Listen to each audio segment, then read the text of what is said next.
Une danse, trois rythmes.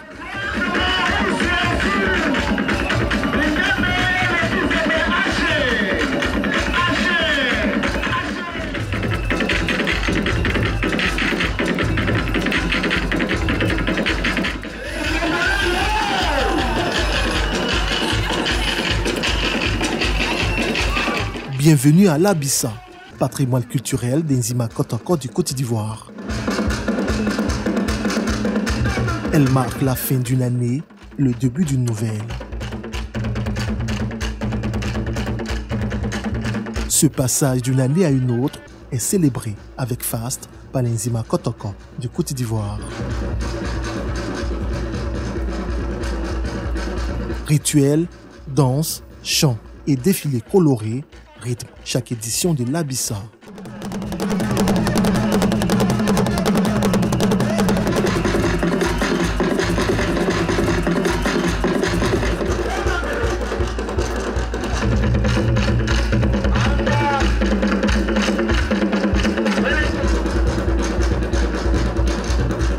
Rendez-vous culturel incontournable en Côte d'Ivoire, l'Abissa s'exporte d'année en année. En témoigne la présence des milliers de participants issus de plusieurs pays africains, européens et américains à chaque édition.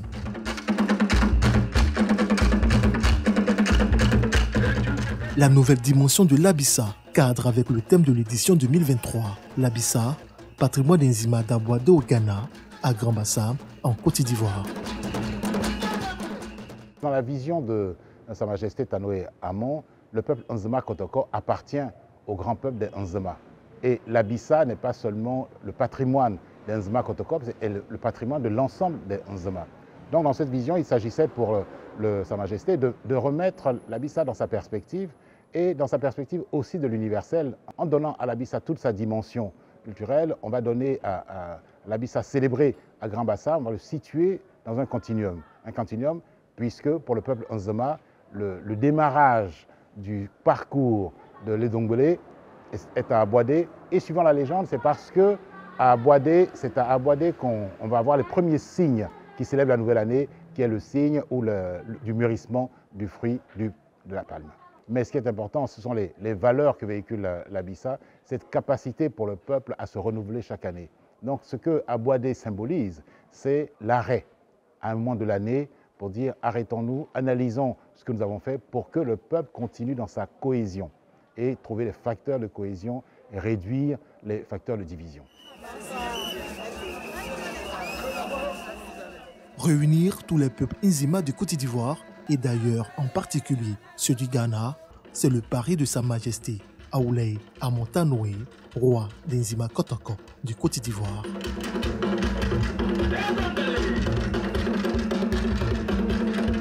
Paris gagné à l'édition 2023 de l'Abissa. Les têtes couronnées d'Ansim, d'Ansin, de Bamiongo, d'Adouabo et de Benyili, venus du Ghana, étaient aux côtés du roi et de la reine-mère. La première chose, c'est déjà d'accepter l'invitation qui a été faite par Sa Majesté aux autres, à ses pairs au Ghana. Donc accepter que l'Abissa est effectivement un patrimoine commun. Et deuxième chose, c'est de se déplacer pour venir le jour sacré de l'Abissa, donc le mardi, avec le roi, commencer et remettre sur la place publique, donc sortir sur la place de l'Abissa. Et ensuite, on a pu voir lors des échanges qu'effectivement, non seulement nous avons ce patrimoine en commun, mais venant de pays aujourd'hui modernement dits anglophones ou francophones, toute la conversation s'est faite en Nzema et tout le monde s'est compris. Donc ça veut dire qu'on partage ce patrimoine par, bien sûr, les valeurs, par les actions, mais aussi par la langue et par les coutumes. Donc il y a une véritable unité du peuple Nzema, même si les aires géographiques sont différentes.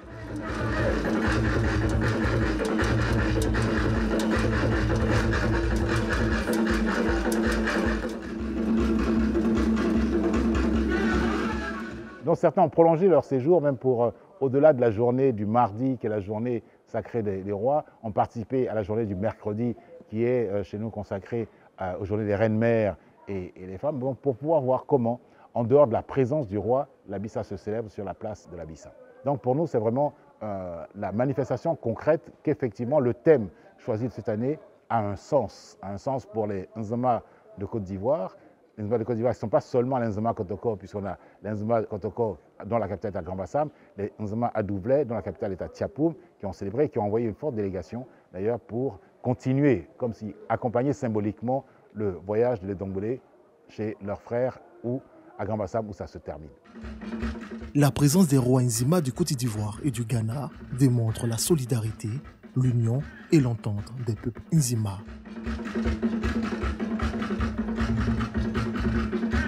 Elle démontre également le dévouement et l'attachement du peuple Nzima aux valeurs culturelles présentées pendant l'Abissa, des facteurs prépondérants recherchés par l'UNESCO. Et je pense que l'UNESCO a déjà fait un premier pas. Un premier pas puisque lors de l'inscription de la ville historique de Grand-Bassam au patrimoine de l'UNESCO, la place de l'Abissa est inscrite aussi. Donc la place de l'Abissa, c'est une reconnaissance aussi de l'importance de l'Abissa, puisque sa place où se déroule l'Abissa est déjà sur le patrimoine. Donc pour nous, c'est un complément dans le travail qui a été fait, qui est de dire, sur cette place se célèbre l'Abissa, donc si on met la place de l'Abissa, la suite logique, c'est de mettre aussi l'Abissa au patrimoine immatériel.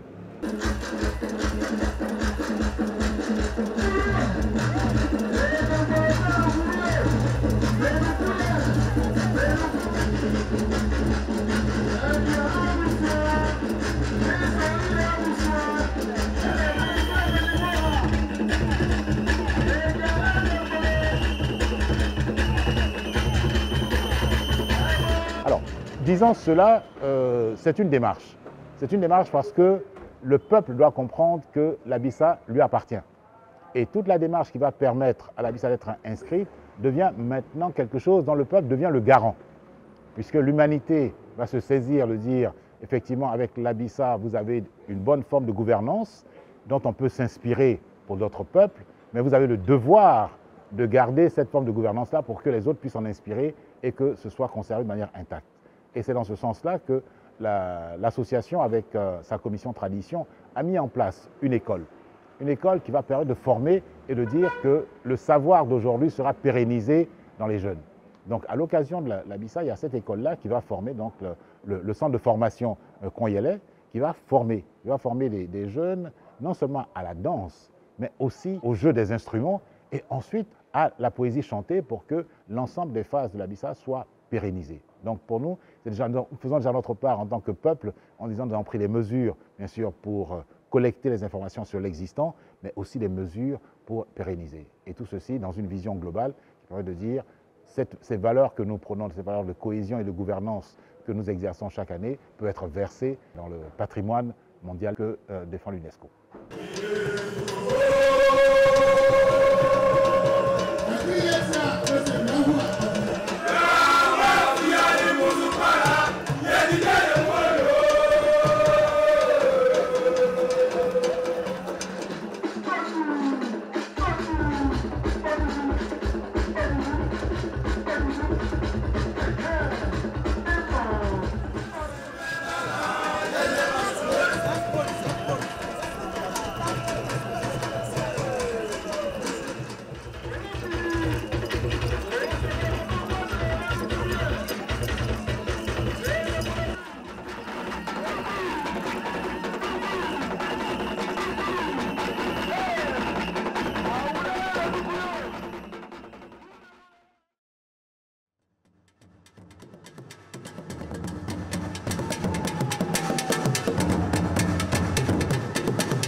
Samedi 31 août 2024, Palais Royal de Grand-Bassam. Début du processus d'inscription de l'Abissa au patrimoine immatériel de l'UNESCO.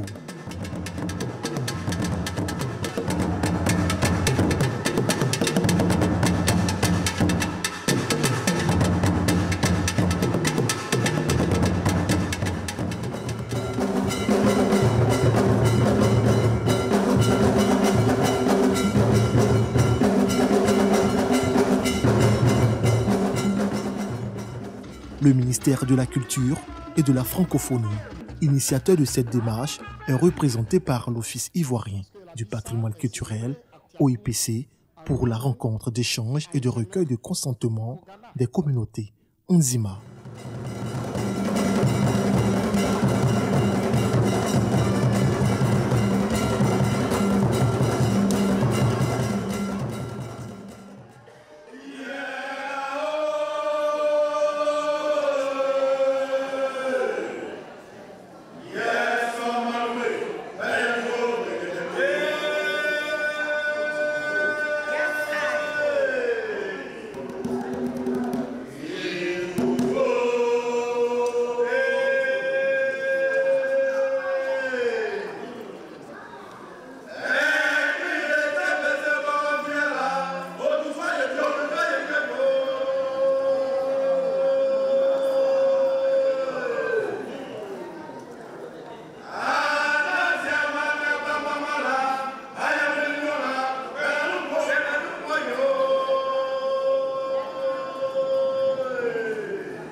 La démarche rencontre l'adhésion du peuple Nzima du Côte d'Ivoire et de son roi, Aoulaye, à Montanoé.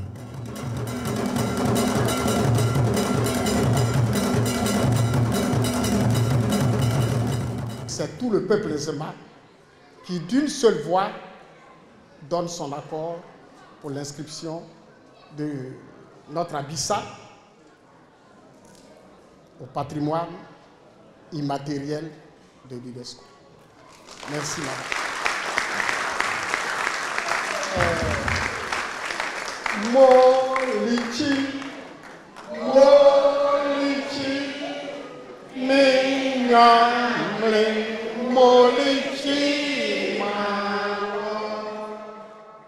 La famille dépositaire de l'Abissa, les Mvavile, donne également leur accord à travers la libation.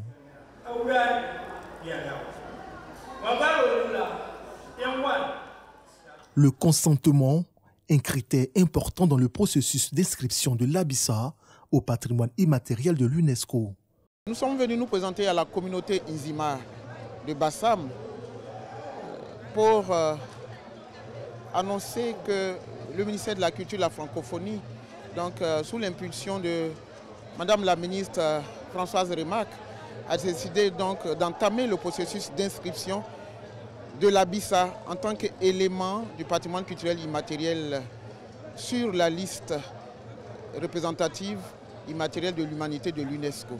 Donc nous sommes venus porter la nouvelle à la communauté Nzima pour donner dans un premier temps l'information et avoir donc la caution de cette communauté-là et commencer le travail avec elle, parce que c'est un travail inclusif donc qui nécessite de la participation large de la communauté qui est détentrice de l'élément. Nous voulons que tous les éléments qui sont nos expressions culturelles soient sauvegardés. Ça, c'est déjà un. Le deuxième intérêt, c'est que nous voulons que l'Abissa soit connue, parce que c'est une très belle pratique. C'est une très belle pratique avec beaucoup de valeurs. Quand vous regardez par exemple la critique sociale qui est faite et qui est organisée, c'est vraiment un élément important de démocratie que nous voulons montrer à la communauté internationale. C'est un processus qui est long. Il est long. Cette année, nous commençons le travail. L'année prochaine, nous allons continuer et certainement que nous allons le soumettre en 2026. C'est un grand moment aujourd'hui parce qu'il s'agit de la première étape et on voit bien comment la communauté est au cœur du processus. Donc c'est la communauté aujourd'hui qui a accepté que le gouvernement présente l'Abissa pour être inscrite au patrimoine immatériel de l'UNESCO. Pour nous, association, c'est apporter le support intellectuel, la documentation et apporter notre savoir aussi et notre expérience pour que l'UNESCO puisse avoir toute la documentation, toutes les informations et être aussi les ambassadeurs de la communauté auprès de l'UNESCO.